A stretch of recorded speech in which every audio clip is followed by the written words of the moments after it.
everyone and welcome back to another video. Today I'm going to be talking about something a little bit different that I have been trying out.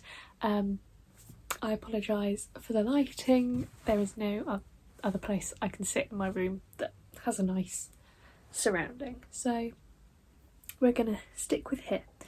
But I have been seeing a lot of TikToks recently that are about dyeing yarn and also naturally dyeing yarn, and I really wanted to give it a go. So I started off with attempting to naturally dye some yarn. I started off with, let me show you. Oh, I have some here, but it's a bit messy. Anyway, this is what I started off with. I know that this is not natural yarn. I know that this is previously dyed, but I wanted to try it anyway, see if it would work. So this is just Stylecraft Special DK in white, and I wanted to see if I could naturally dye it. Now, normally you do this with, you can use onion skins, you can use avocado skins and pips, but I didn't have any of those, so I resorted for tea, and I thought, oh, that might work. So I thought I would talk you through my process. I did film it as well, so this will mainly be like a voiceover with you being able to see the clips of me actually doing it. And yeah, I thought it would be a fun thing to do and to show you my process and see if it actually worked or not. So the first thing that I did was I hanked up the yarn. So the yarn came in a skein, which is this. Well, it's a bit better than this. This has already been used, but it came in a skein, and I wanted it in a hank so that it was in one big circle so that it was a lot easier to dye. So I didn't, at that time, I didn't have my Swift that I do now, so I did have to improvise. I think in the end I used a bottle full of water and a candle, put them apart and then wrapped the yarn around it.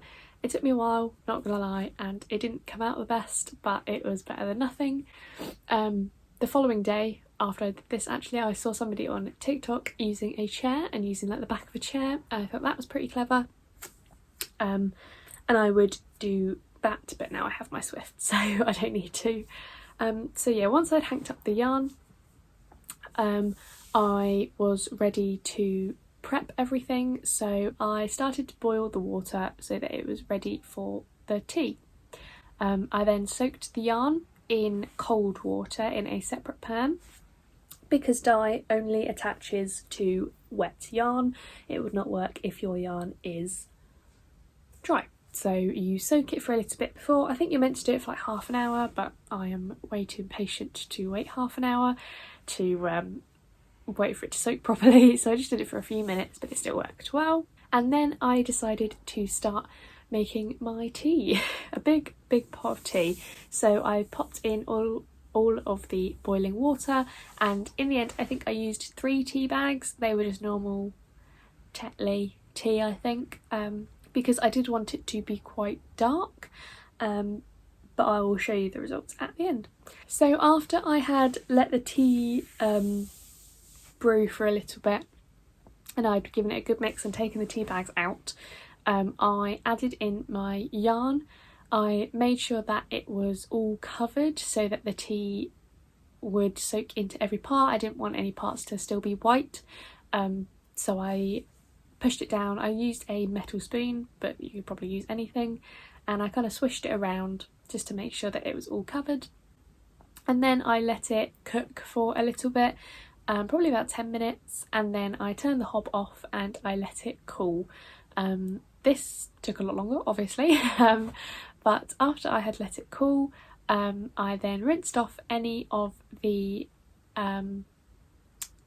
tea or the dye that was like excess, because you don't want that to like dry with it, otherwise it would get all over your hands and that's not very nice. So you want to rinse it all off and then let it dry. I hung mine over my shower, like over my shower door, and then I just put a like tub underneath it, like on the side that's near my carpet, just so that it didn't stain, and yeah, that was my whole process. So if I have any extra clips, I will show them here. I don't know if I do, but I did talk pretty quickly through that whole process, because dyeing it with tea didn't actually take very long. It was quite a fun process actually. It was the first time I've ever dyed yarn using anything, so it was really fun. And I have results now. So this is what it turned out like. It's like a lovely like beigey sort of colour. It's a bit not like, it's a bit, I don't know, scraggly, but considering it started out life like this, I do quite like the colour, and I do think that you could re-dye this and it would become darker and darker and darker if you wanted to.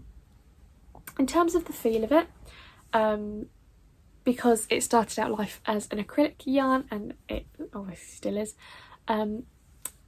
I don't know, it's not got the same softness that it did before I dyed it. It's more of like a rustic feel of yarn now, and I know a lot of people do like that, which is good, like feel free to do it, but for me it is not what I would use like in clothing or something. It's quite rough, but you can see, I don't know if you can see on camera or not, but there is that like, not mottled effect, but there is strands that are darker than others, so you can tell it's been hand dyed because it's not all one consistent shade. It's lots and lots of different shades, which I do really like, and it is quite pretty. So I will make it into something.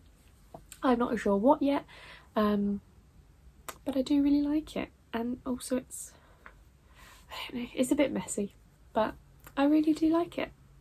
So I would highly suggest doing this, even if you have just acrylic yarn. Like, I got this out of my stash.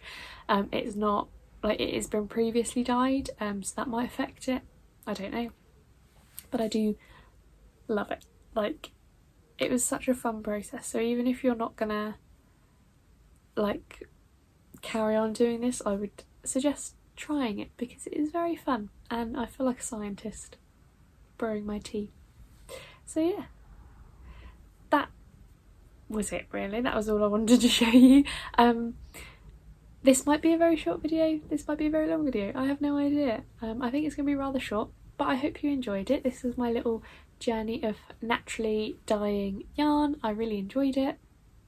I like the outcome, and I think in the future I could definitely do more with this to make it more suited to me. And yeah, I hope you enjoyed. If you give it a go, please let me know how it went on, and I will see you later. Goodbye.